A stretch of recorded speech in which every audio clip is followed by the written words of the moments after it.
Oke, nah ini yang ketiga ya, jarak titik ke garis ya.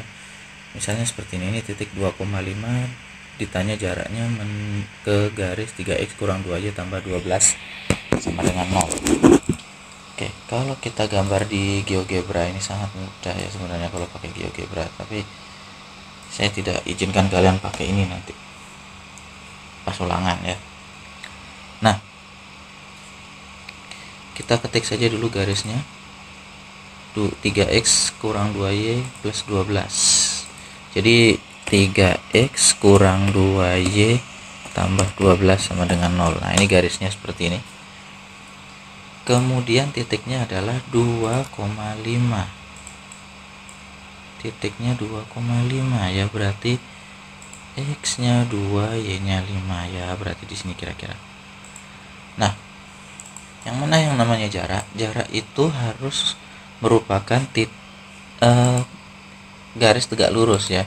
Jadi dari A kita bikin garis tegak lurus ke garis ini. Nah, di sini perpendicular line ya. Perpendicular itu tegak lurus artinya.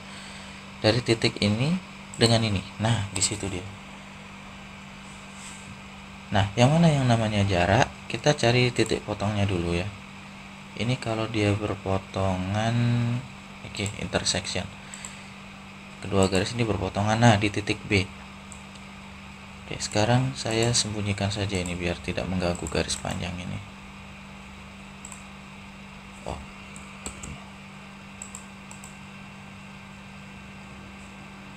Ini saya hidden saja ya.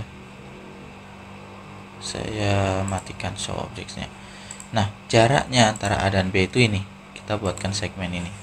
Garis H di sini katanya 2,22, berarti ini tidak rasional bilangannya ya, tidak bisa dibagi. Nah, bagaimana cara menghitungnya? Kita akan pelajari itu ya, ada rumusnya, rumus menghitung jarak antara titik ke garis. Oke, ini saya print screen saja dulu. Kita coba kerjakan sini. Nah, ini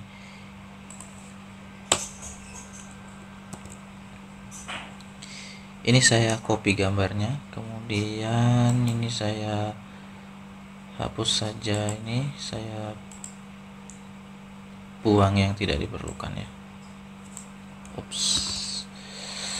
Oke, saya crop saja. Nah, ini dia.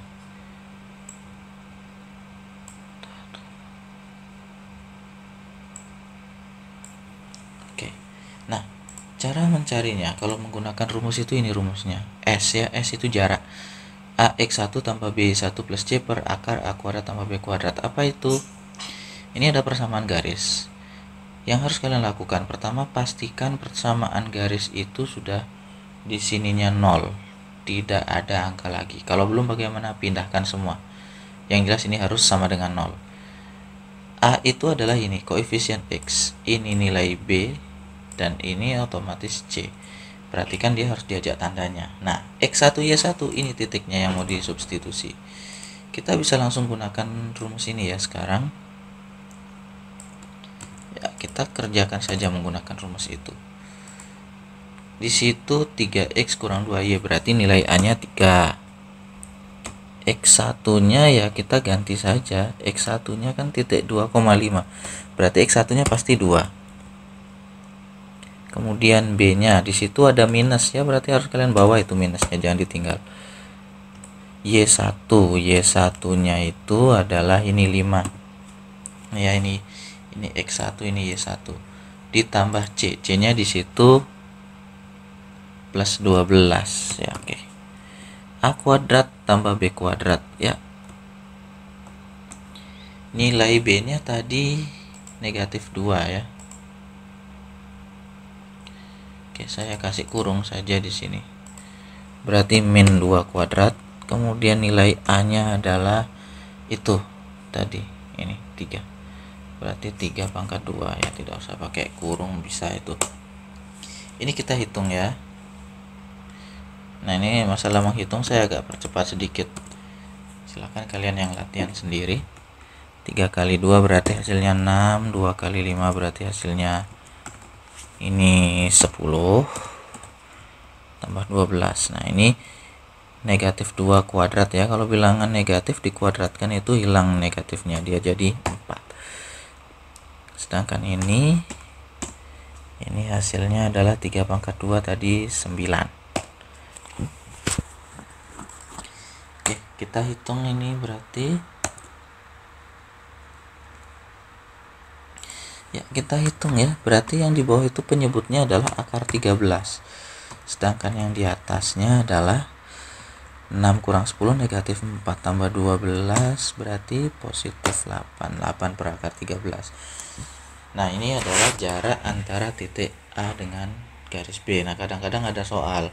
Jadi pusatnya diketahui tapi jari-jarinya tidak ada. Sebagai gantinya diberitahu bahwa lingkaran tersebut menyinggung suatu garis. Nah, ini nanti kalian akan gunakan di sana. Jadi rumus ini penggunaannya di sana. Nah, ini karena nilainya positif, berarti harga mutlaknya ya otomatis dia sendiri, tidak perlu diubah nilainya ya. Kalau dia negatif misalnya hasilnya, ambil positifnya saja. Misalnya jaraknya ternyata min 3/4 itu ya, berarti tidak usah pakai min, langsung 3/4. Karena ini sudah positif ya, ya sudah, langsung kita gunakan saja nilainya. 8/13, akar 13.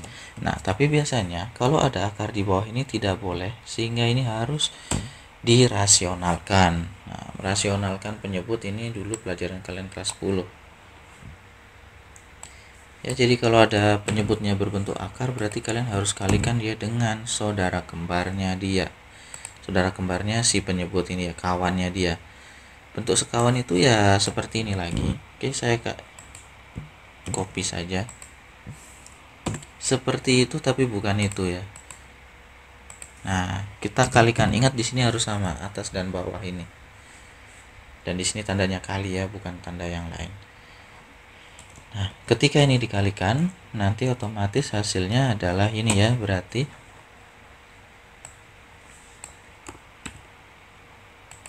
ya. Ini ketemu dengan kembarannya. Akar 13 ketemu akar 13 ya, berarti kalau sudah ketemu kembaran enggak pakai akar lagi. Langsung saja dengan hasilnya. Berarti di sini tinggal yang di luar kita kasih ini akar 13. Nah, ini adalah jarak antara kedua titik tersebut. Oke, ini adalah materi dasar yang ketiga.